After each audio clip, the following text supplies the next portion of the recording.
a lot of real estate agents never ever become real estate investors, right? I mean, why do you think that is?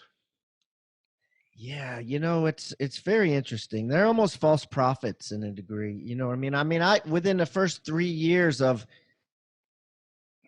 being a real estate agent, I had bought a house and rented out the basement. And then within the first 5 years, I bought my first rental property. And I think it's not because they don't believe in it. It's because real estate agents have a cash flow issue. They have cash flow, right? They have commissions coming in. And once they get started, it's easy to continuing the commissions to come in. What's hard is um, living below your means enough and not expanding so much, Right.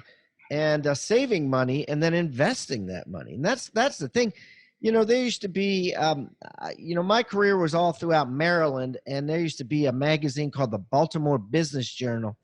And I loved the magazine because in the back of it, it had all the tax debt, all the Maryland state tax. Like if you didn't pay your property tax or you didn't pay your state tax, right, on Right. income, they put your name in the back. And I used to have fun just going through the list, circling real estate agents, and I'd be like, oh, I know that guy, or I've done 3 transactions with him.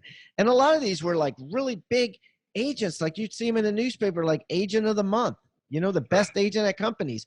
And they just had so much financial problems. And that's the reason. I really think that is the reason why agents don't invest, is because they don't save up enough money for a damn down payment. Right.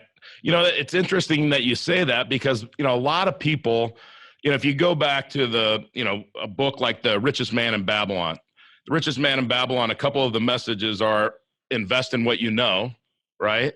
And live below your means. Now, Northcote Parkinson was an essayist in the early 1900s, and he had these Parkinson's laws. And one of them is income or expenses rise to equal income. And that's what you're talking about, is that a real estate agent just doesn't get past that part, doesn't beat that law, and they don't have any money to go out and build a real estate portfolio. Right. Absolutely. I love those Parkinson's. I love the one that says, work fills time allowed. That's right. Yeah. Or a luxury once enjoyed becomes a necessity. I tell my wife that one all the time because once you've had air-conditioned seats in your car, you don't go back, especially down in Florida. And I think what happens with agents is,